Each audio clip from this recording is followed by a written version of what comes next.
माऊली महावैष्णव आणि वारकरी संप्रदायाची तत्वज्ञान ज्या अधिष्ठानावर उभे आहे ती भूमिका सगुण, ती भूमिका रूप. इकडून सुरुवात झाली.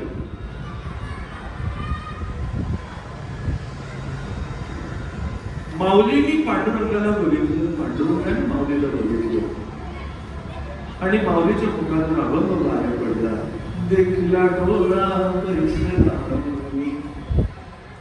तोची वदनी उच्चारी. काय गंमत आहे. बघितल्याबरोबर डोळ्यात नुसता बसलं नाही तर हृदयात घर केलं. जीवनामध्ये कुठलीही वस्तू आवडणं महत्वाचं नाही, ती हृदयात घर करणं महत्वाचं.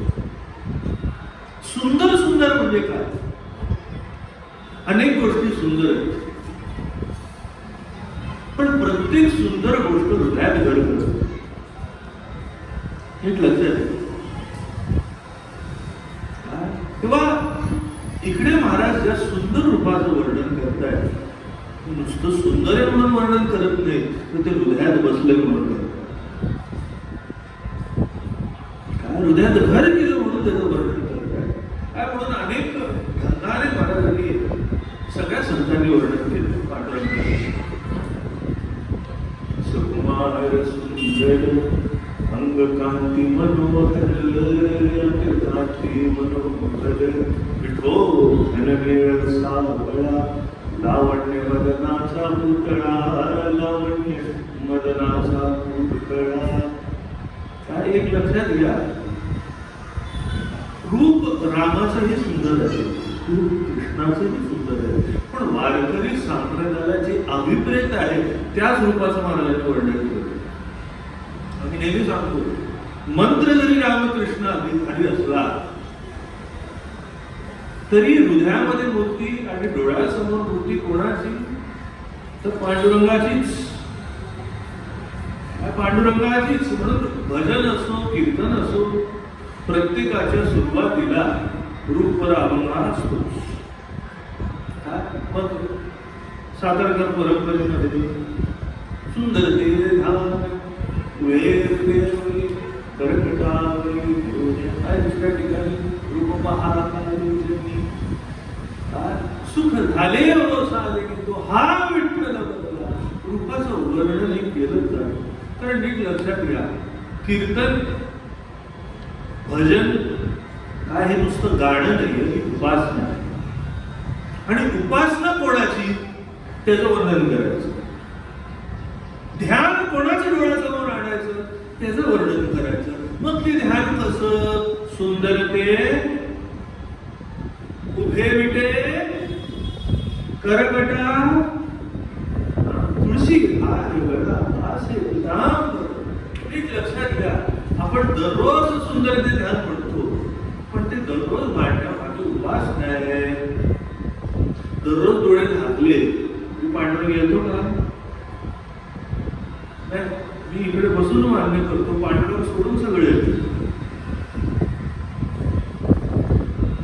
पांडुरंग सोडून सगळे येतं म्हणून दररोज विनवणी करायची, दररोज मागणी करायची. अरे बाबा तू कसा आहे सुंदर ते काय तुझं हे सुंदर ध्यान माझ्या डोळ्यासमोर उभं राहते. काय सुंदर पितांबर हा मकर कुंडले हे सुंदर रूप तुझं आमच्या डोळ्यासमोर उभं राहिलं की आमचा दिवस सांग झाला. का रूप अभंगाने सुरुवात. कारण एक मिनिट लक्षात घ्या जे सुंदर आहे त्याच्याकडेच माणूस आहे.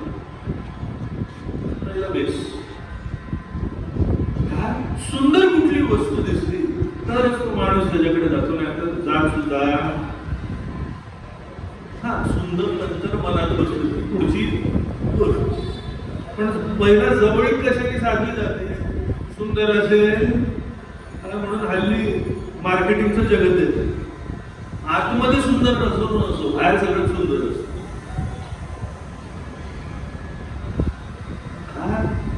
बाहेर सगळं सुंदर असतं. हल्ली हॉटेल जा, अंक जा, दुकान जा, असे सजवतात. काय जेवण सुद्धा बाहेर गेलं की असं तसं नुसतं ताटात वाढून दिलं असं की असं सजवून देतात लोक. काय साधं सॅलड द्यायचं, त्या सॅलडची सुद्धा फुलं करतात, कुठे पक्षी करतात, कुठे फुलं करतात, कुठे काय करतात.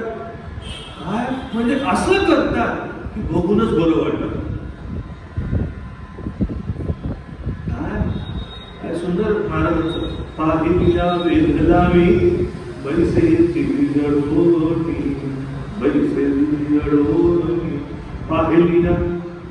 हे महत्वाचं आहे.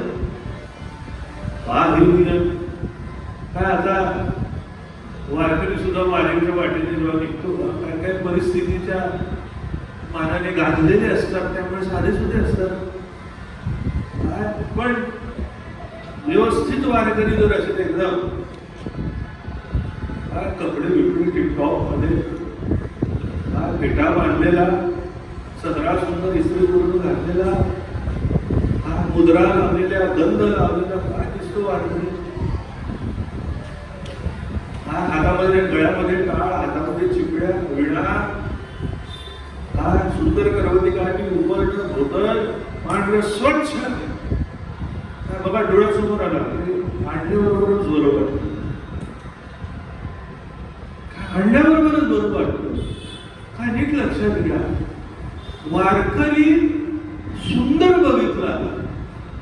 बघा वारीच्या वाटेने जातो आणि जेव्हा असा थवा माऊलीच्या मागे निघालेला असतो, अहो ते शूटिंग करायला लोक हेलिकॉप्टरने फिरत असतात.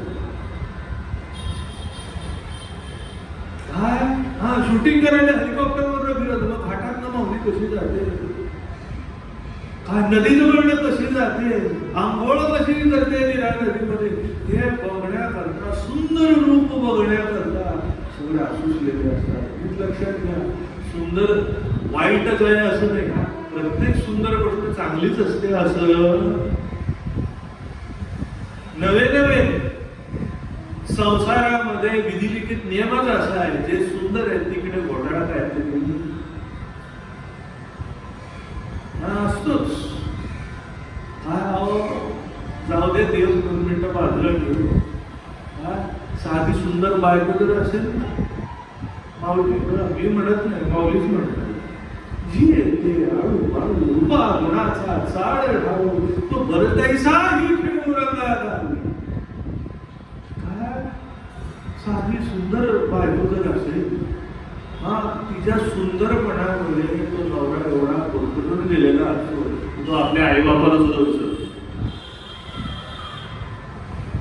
काय म्हणजे नीट लक्षात घ्या, सुंदर महत्वाचं आहे, पण सगळं सुंदर आहे ते चांगलं आहे असं. पण आता इकडे मजा काय, हे सुंदर कसं आहे, विठो सुंदरा सुंदर. लक्षात घ्या, लोक म्हणतील सगळ्यात सुंदरातलं सुंदर नाही, पांडुरंग सगळ्यात सुंदरातला सुंदर मी म्हणेन नाही, पण पुढचं नीट आहे का, पांडुरंग कोण आहे, या जगातलं जे सौंदर्य त्याला सौंदर्य देणारा तो आहे. म्हणून सुंदरा, नीट लक्षात घ्या, कसा सुंदर आहे, दिसतो सुंदर आहेच, पण जगातलं जे सौंदर्य त्याला सौंदर्य पुरवणारा तो आहे.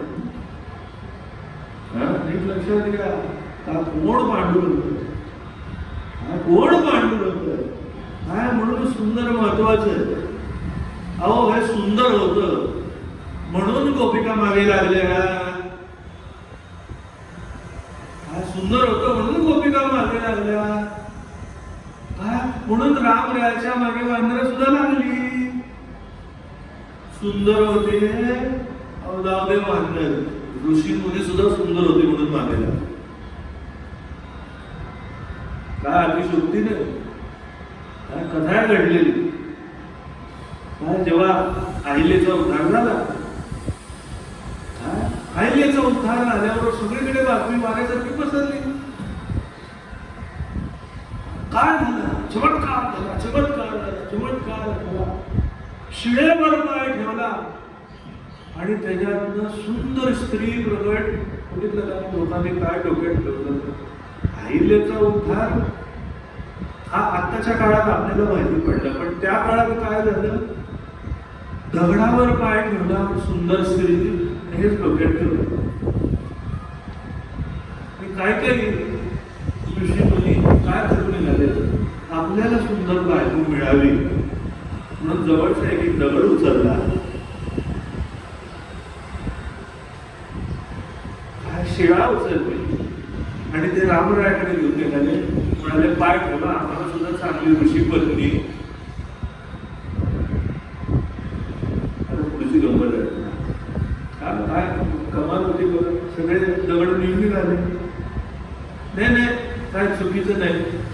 देवाकडे येताना सगळे आपल्या विकल्पाचे दगड घेऊनच येतात, पण खरा जो भक्त आहे तो देवाला बघितल्यावर पालट. काय तेव्हा ऋषीमुनी होते. देव जोपर्यंत दिसला नव्हता, परमात्मा जोपर्यंत दिसला नव्हता, तोपर्यंत नको ते डोक्यात होतं. आणि जेव्हा रामरायाचं दर्शन घेतलं, जेव्हा रामरायाचं दर्शन घडलं, सगळ्यांच्या हातातून ते दगड खाली पडून पडले आणि आनंदाने सगळे नाचू लागले. तो हारे श्रीहरी पाहिला डोळे, तो हारे श्रीहरी पाहिला डोळे.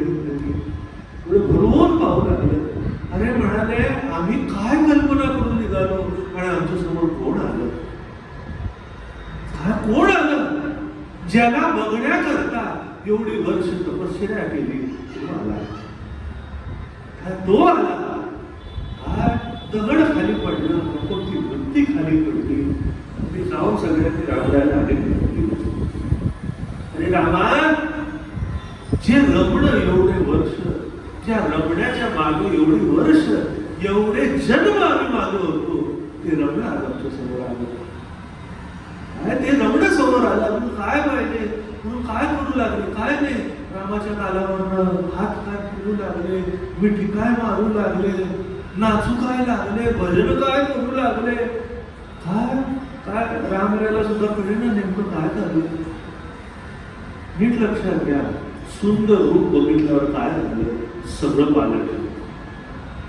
ही रूपाची ताकद आहे, आणि रूपाची ताकद आहे आपली मनस्थिती पालटण्याची ताकद. काय म्हणून काय झालं? त्या ऋषीमुनींना कळेना हे सुंदर रूप बघितल्यावर काय करावं. काय कठीण असतं. सुंदर बघितल्यावर काय करावं कधीच कोणाला कळत नाही, म्हणून वेड्यासारखे करतात. त्या अगदी साधा दृष्टांत द्यायचं म्हणजे आता हे ऍक्टर ऍक्ट्रेस झाले, सगळे किंचाळू लागतं. काय काय मूर्छेतून खाली पडतो. ज्याला टीव्हीवर बघितला तो माझ्या, नीट लक्षात दिलं. काय सुंदर आल्यावर काय करावं हे कळतच. आता गंमत म्हणून सांगतो, सुंदर आल्यावर काय होतं काय कळत नाही. एकदा आम्ही एका मोठ्या शेडकीच्या ठिकाणी गेलो आणि जेवायला वगैरे बसलो, तर तो मोठा शेड होता, मोठा इंडस्ट्रियलिस्ट होता. त्यांनी वारकरी येणार, मोठे महाराज येणार म्हणून सगळ्यांना चांदीची ताटे ठेवली. काय घडलेली कथा. आम्ही मला वाटते महाराज आम्ही सगळे मिळून 4-5 जण आणि टाळती एक 10-15 होतं, 20 जण होती, 25-30 जणांची व्यवस्था केली. सगळ्यांना चांदीचे ताटं, चांदीच्या वाट्या, चांदीचे चमचे, चांदीचे पेले, चांदीचे चौरंग. आम्ही सुद्धा असं कधीच बघितलं नव्हतं. काय राजेशाही थाट होता. काय मग प्रत्येक 4 वाट्या काय, 4 वाट्यामध्ये सुंदर सुंदर जेवण काय, पक्वान्न काय, काय पक्वान्न करता वेगळी वाटी काय. आणि गंमत काय सांगायची, त्याच्या सगळ्यामध्ये सगळं जेवण वगैरे झालं, काय पंचपक्वान्नाचं जेवण सुंदर झालं सगळं.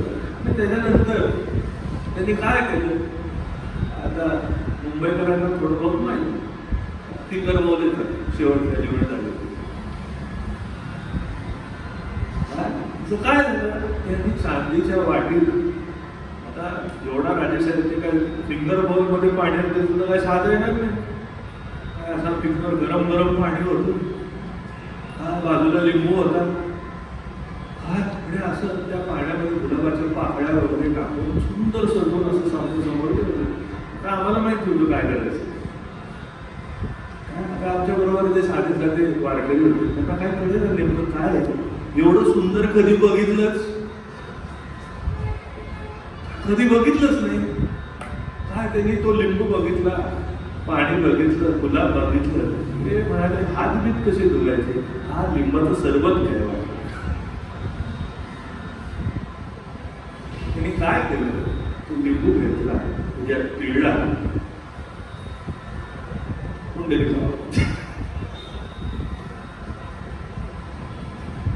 मला काय सांगायचं, सुंदर असल्यावर समोर काय करावं हे कळतच नाही. माणूस घाबरून जातो, काय घाबरून जातो. आता एकदम उच्च कोटीचा कृष्णा जेव्हा स्वतः परमात्मा विदुर पत्नीकडे आला तेव्हा तिने सुद्धा काय करावं कळेना. कृष्ण भगवंताचं रूप बघितलं, मयूरपुच्छ वेष्टी बघितली, वासरी बघितली, पितांबर बघितला, त्याचा श्याम वर्ण बघितला आणि बघून एवढी भागली. गंमत मला काय झालं, एवढी भागली सुंदर होताला, आंघोळीला होती तशीच राहिली. माझा परमात्मा, माझा कन्हैया आला, माझा लाला आला, तशीच बाहेर. आता कन्हैया आला, एवढी गांगरी झाली की काय करावं कळेना. काय करू. बाजूला केळी होती, ती केळी समोर दिली. काय जास्ती सांगायचं नाही, फक्त तेवढं बोलत सांगायचं. काय केळी होती समोर ठेवली. आता कृष्ण भगवान होते, त्यांनी काय करावं, केळी सुरू लागली. आता करतात काय केवळ जसं माणसं आवडीने, केळी सोडून केळं द्यायचं. हिने काय केलं, विदुर पत्नीने केळी सोडली, सालं कृष्णाला दिले, घर स्वतः खावलं.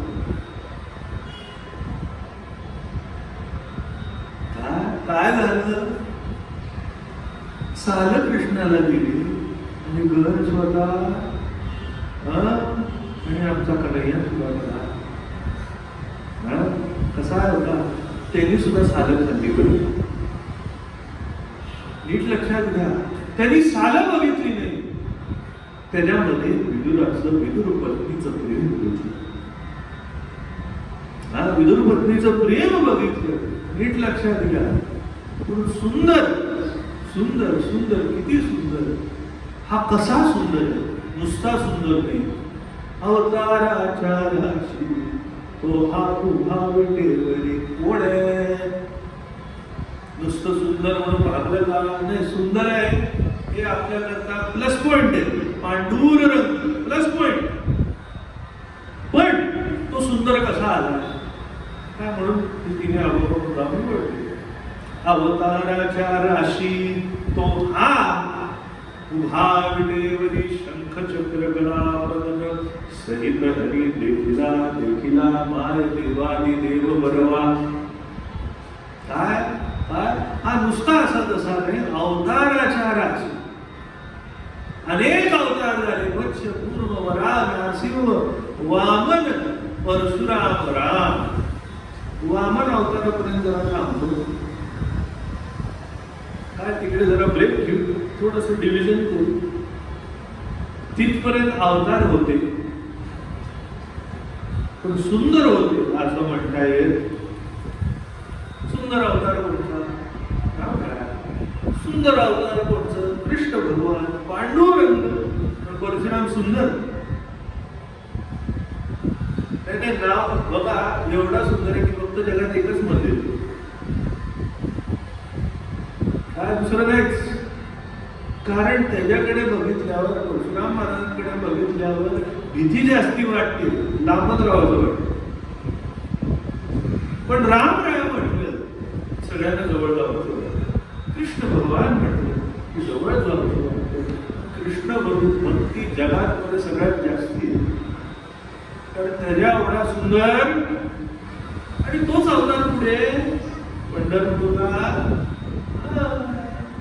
म्हणून कसा आला अवताराच्या.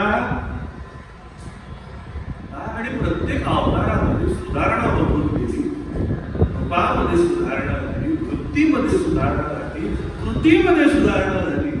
एवढी सुधारणा झाली की कृष्ण अवतारामध्ये जी शस्त्र खाली ठेवली ती पुन्हा हातात घेतली. त्या अवतारामध्ये ते सुदर्शन चक्र खाली ठेवलं. काय बघा, रामरायामध्ये धनुष्यबाण, कृष्ण अवतारामध्ये सुदर्शन, पांडुरंगाच्या अवतारामध्ये काय आहे का? काय आहे का? त्या अवतारामध्ये आम्ही नेहमी सांगतो परित्राणाय साधूनां विनाशाय च दुष्कृतां. काय जे वाईट माणसं होती त्यांचा संहार केला, चांगल्याचं रक्षण केलं. इकडे नीट लक्षात घ्या, वाईटाचा संहार केला. पांडुरंग अवतारामध्ये वाईटाचा संहार केला नाही, वाईट वृत्तीचा संहार. काय केलं? वाईट वृत्तीचा संहार केला. म्हणून अवताराच्या अजून कसा आहे? आता नुसतं अवताराच्या राशी म्हणून का नाही, कोण आहे हे तत्व, काय तत्व समोर आलंय? विविध म्हणजे ज्ञान, ज्ञानाचा केला ठोबा, त्याचे नाव आनंद अद्वय नित्य निरामय जे का निज ध्येय योगियांचे. काय थोडक्यात सांगायचं? आनंद अद्वय नित्य निरामय जे का निज ध्येय योगियांचे. काय ते योगियांचं निज ध्येय ते कसं आहे? ते आनंद स्वरूप आहे, ते अद्वय आहे, ते नित्य आहे, ते निरामय आहे. मग असं अद्वय आहे ते साधण्याकरता काय करावं लागेल? जे दिसत नाही, ज्याच्याशी बोलता येत नाही, ज्याच्याशी खेळता येत नाही, त्याच्याशी काय करायचं? ध्यान करायचं. योगियांचा परमात्मा कसा आहे? त्याच्याशी बोलता येत नाही, चालता येत नाही, खेळता येत नाही, हात लावता येत नाही, बघता येत नाही, काहीच करता येत, म्हणून ते ध्यान लावतात. का? म्हणून त्यांची उपासना काय? ध्यान लावणं ही त्यांची उपासना. आपलं काय आहे? आपला परमात्मा कसा आहे? तो हा विठ्ठल बरवा, आत्मा सगळ्यांचा श्रीहरी, तो हा लक्षात घ्या. जे ज्ञान आहे त्या ज्ञानालाच आकार आला, त्या ज्ञानालाच हातपाय फुटले आणि त्याचं नाव पांडुरंग. त्याचं नाव पांडुरंग. म्हणून त्याला आकार आला, ज्ञानाला आकार आला.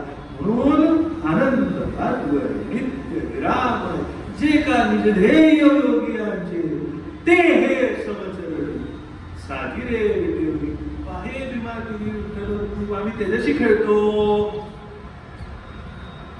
काय? त्याच्याशी खेळतो, तो आम्हाला बघायचा. काय म्हणून माऊली शेवटी म्हणताना काय म्हणाले? तो मज भावा, तो मज भावा भेटवा हो त्यासी चरण जाणीशी, भेटवा हो त्यासी चरण जाणीशी. मला वाटतं हा बाबा म्हणत असताना परत निगती राखीकडे आले आणि म्हणाले भेटवा हो त्यासी चरण. अरे पण कोणाला? तो सावळा सुंदर काशी पितांबर. कोणाला भेटवा? कोणाला भेटवा? माऊलीचं एकच सुंदर आवडतो म्हणतो आणि दोन शब्द समोर सावळे परब्रह्म आवडे आजीवा. काय कोणाला भेटवा जे सावळं परब्रह्म आहे, परब्रह्मच आहे, पण ते आमच्या करता सावळं नाही. आमच्या सहुलिती करता आमच्याकडे वळलं ते. नीट लक्षात घ्या, जगतामध्ये देव असा आहे की देवाकडे वळावं लागतं. आमचा देव असा आहे, तो आमच्या करता आमच्याकडे वळतो. सावळे परब्रह्म आवडे आजीवा, मने मन राणीवा. काय बघा, प्रमाण सुद्धा जोडून आलं. घर केले काय करगे माये सावळे. काय करू काय करू. निवृत्तीनाथ म्हणाले, अरे पण माऊली तुम्हाला कसं कळत नाही, आपला निर्गुण निराकार परमात्मा ज्ञाननाथ. तुम्ही ते म्हणाले, महाराज तुम्ही काय म्हणाला, म्हणा आम्हाला तू आवड. आम्हाला कोण आवडला, सावळे. नीट लक्षात घ्या. म्हणून अजून 750 वर्ष झाली, आजही माऊली त्याच्याकडे जातात. आजही बघा, एक लक्षात घ्या. आज आम्ही घरी गंमत करतो, कधी कधी महाराजांना काय लागलं ना, ते आमच्या आईसाहेब ताकद नसताना सुद्धा हालायचा प्रयत्न करतो. ताकद नसताना सुद्धा असा हालायचा प्रयत्न करतात. आम्हाला ते बघून कौतुक वाटतं. ते हालण्यामध्ये आम्हाला माहिती ताकद नाहीये, पण त्या हालण्यामध्ये ज्याच्यावर प्रेम आहे त्याच्याकरता काहीतरी करावं, काय ही एक तीव्र इच्छा त्या मनामध्ये दिसते. तसा कळस जेव्हा आणतो तेव्हा माऊलीच्या मनामध्ये जे प्रेम जिवंत आहे ते प्रेम प्रकट दिसते. म्हणून अजूनही तो कळस हाणण्याकरता लोक थांबलेले असतात. तो कळस हाणण्यामध्ये चमत्कार आहे. हा भाग आलायला त्याच्याकडे आम्ही बघत सुद्धा नाही. आम्ही काय रूपाने बघतो तर आमची माऊलीचं काय, तो कळस नाही, माऊलीचं हृदय. काय माऊलीचं हृदय जे दर वारीला साथ देतं, दर वारीला साथ देतं. जेव्हा वारकरी येतात,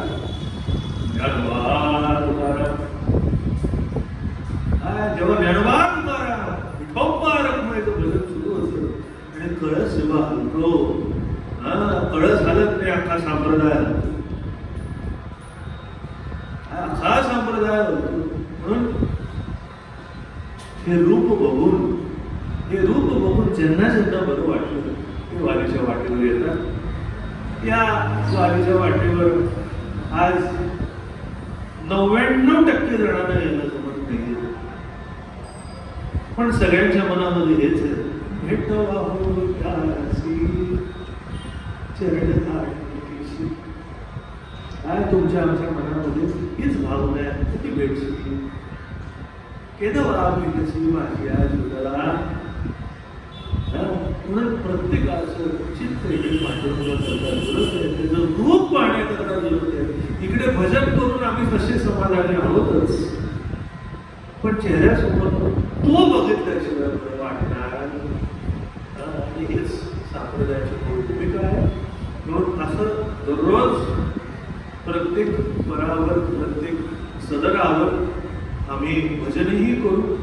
तेव्हा माझी लोकांना सांगणं आहे की ऐकण्याकरता तुम्ही याचा हा भाग वेगळा, पण वारी चालू ठेवायची त्याच्याकरता भजन सुद्धा येतं. कारण भजन काय केलं त्याचं विश्लेषण आम्ही करणार आहोत. भजनच ऐकलं नाही तर पुढे काय करणार. हा, भजन ऐका आणि नुसतं ऐकू नका, करा. काय घरी बसलाय, वारी करता येत नाही, चालता येत नाही, पण किमान अर्धा तास का होईना याच्याकरताच आम्ही नाही तर भजन करायची आम्हाला काही गरज नाही. आमच्या भजनाबरोबर तुम्ही राहावं, तुम्ही तृप्त व्हावं, तुम्ही भजन करावं, तुमच्याकडे सेवा करावी एवढीच इच्छा आहे. कुंडलिका वगैरे